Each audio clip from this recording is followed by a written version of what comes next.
Hey everyone, it's time to Nefis and Chill, and in this video today we are going to be showing you a Magicka Dragonknight DPS setup and build for PvE. And this setup and build has been going around for a couple months now amongst the endgame community. It hasn't yet gained a lot of attention because, well, nobody has really made a build video on it.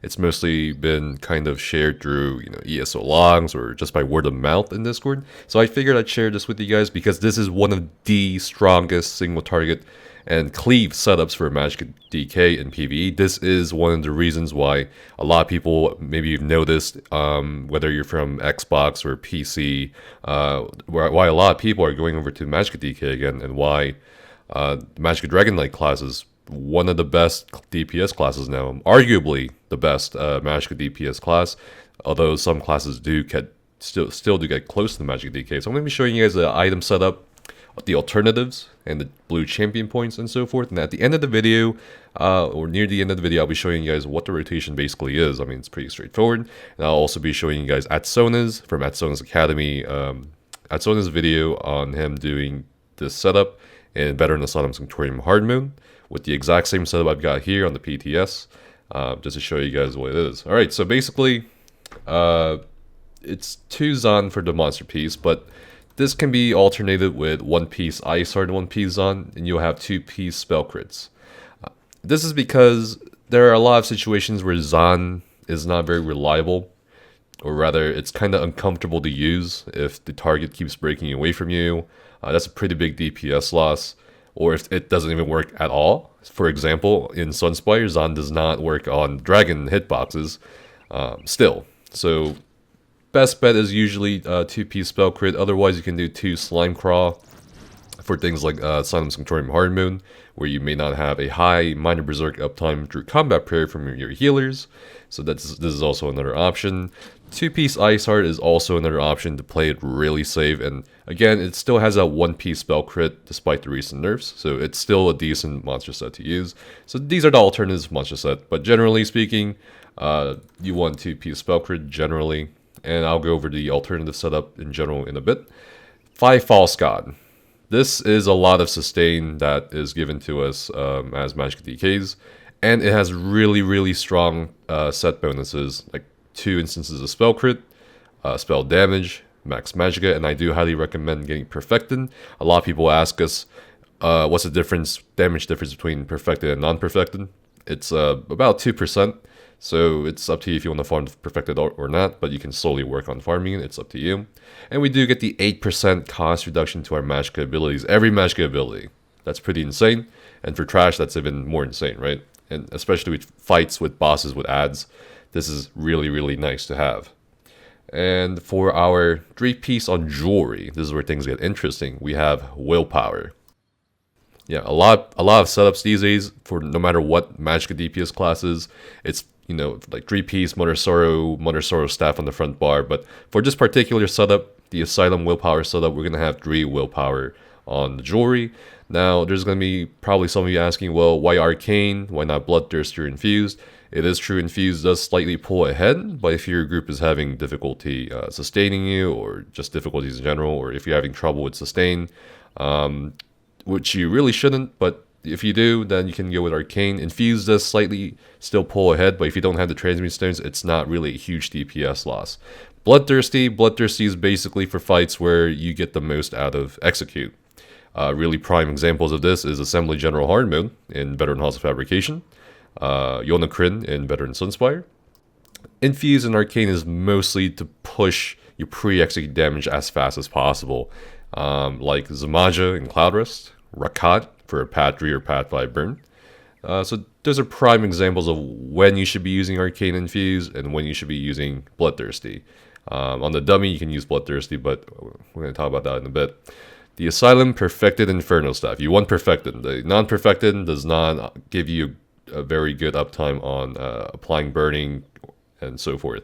And the burning is what we need to focus on here.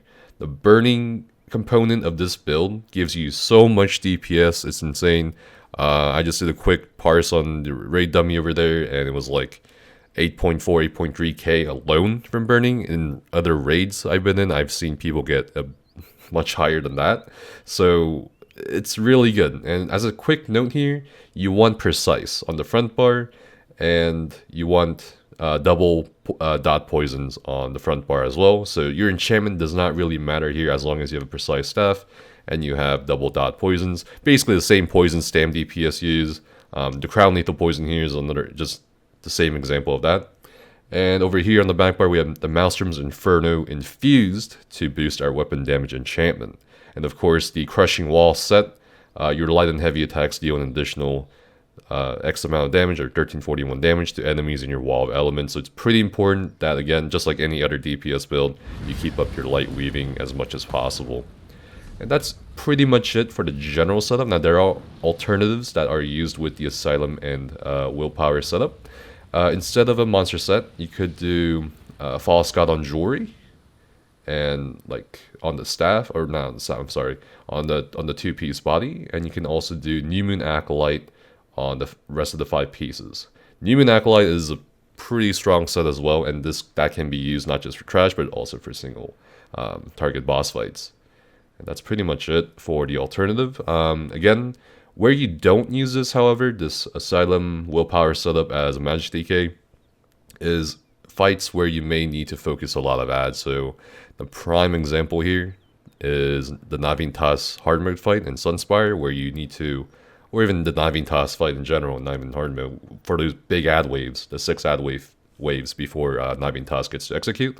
You probably are still going to go with the Mother Sorrel setup and with Whip rather than Force Pulse.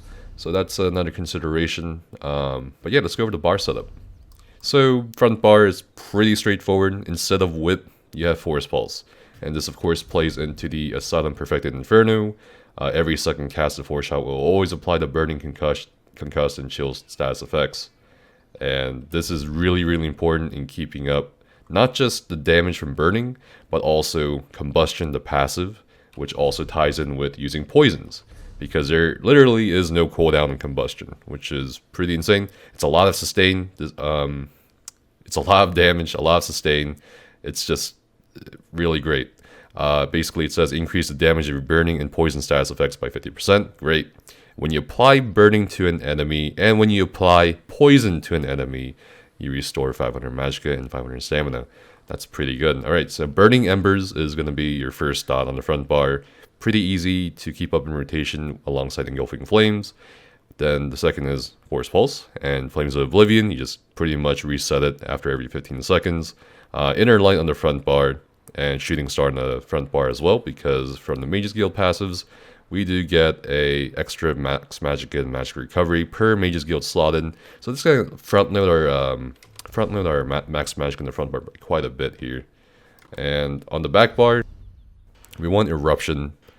We want, so the Degeneration is actually, you can use it in raids, but typically what happens in raids, and this is mostly a dummy, like a raid dummy setup, because on dummies you only use Orb. This is what's gonna most likely look like. Eruption, Mystic Orb, it's a lot of damage, and Blockade of Fire instead of Unstable Wall. Now the reason why we have Unstable, or rather Blockade of Fire over Unstable, is to get the same exact thing with Whip, to get as many whips or force pulses off as possible. And this is our benefit to our match DK setup. Pretty much almost every other mat DK setup uses Blockade of Fire nowadays rather than Unstable. And also, before next patch, update 25, Sustain can be a little bit rough with Unstable, so that's up to you. And of course, you can do Degen and Orb in a raid. But for most fights, you can go with, like Coagulating Blood for a self-heal. It's pretty much a flex slot or Dampened Magicka. That's typically going to be the actual raid setup, not a dummy setup, which is less important. And we had the Barb Trap, and this again will depend on what kind of fight it is. If you're not comfortable with the fight, or if you think you're going to be ranged most of the time, like in Asylum Sanctorium, or even in Cloud Rest, you'll probably want Channel Acceleration over Barb Trap. Otherwise though, when you can use Barb Trap, it's just free damage. Otherwise, you're going to stick with Channel Acceleration. And on the back bar, there's going to be it's going to be a choice between Standard Might and Elemental Rage. Elemental Rage is much more useful for burst damage rather than sustain damage, which is standard. But standard during execute is pretty strong.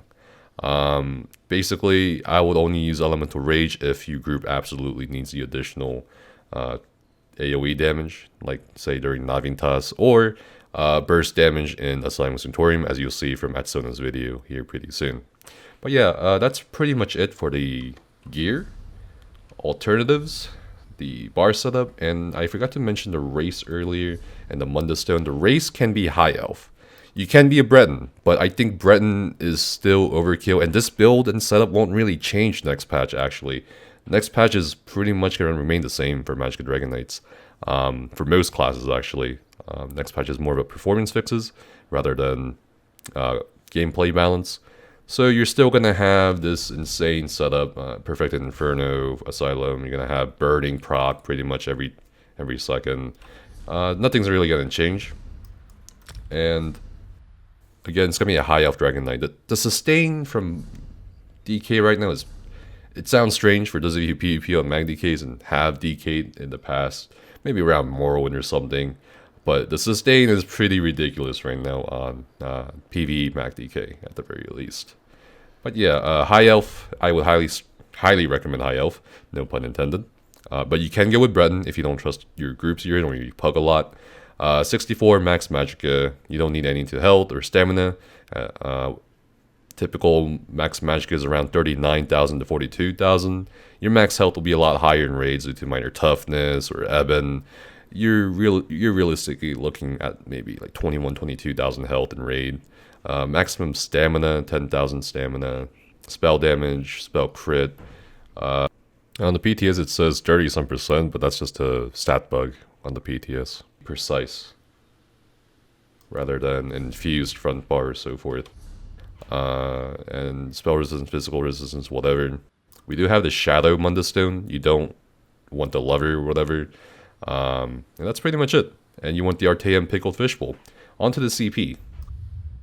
The red and green CP will obviously depend on the trial or content you're doing. I'll be showing you guys just the blue CP, but we have all the CP on my website, fsqs.com, or in my Discord server if you want to just come by anytime and just take the CP and go. For the blue CP in particular for this build, the spell erosion, depending on your group's penetration and debuffs, if they're kept up well, can be anywhere between 14 to 23. Ideally, it's somewhere around 14. The lower it is, the better. But again, it's gonna depend on your group's penetration debuffs. We have 56 Elfborn, 64 LE, 14 Staff Expert, and 61 Master at Arms, along with 61 Thaumaturge. And I actually had someone ask me a really good question the other day. Well, would you still keep Thaumaturge for more bursty, like this much Thaumaturge for more bursty fights, like in Asylum Sanctorium?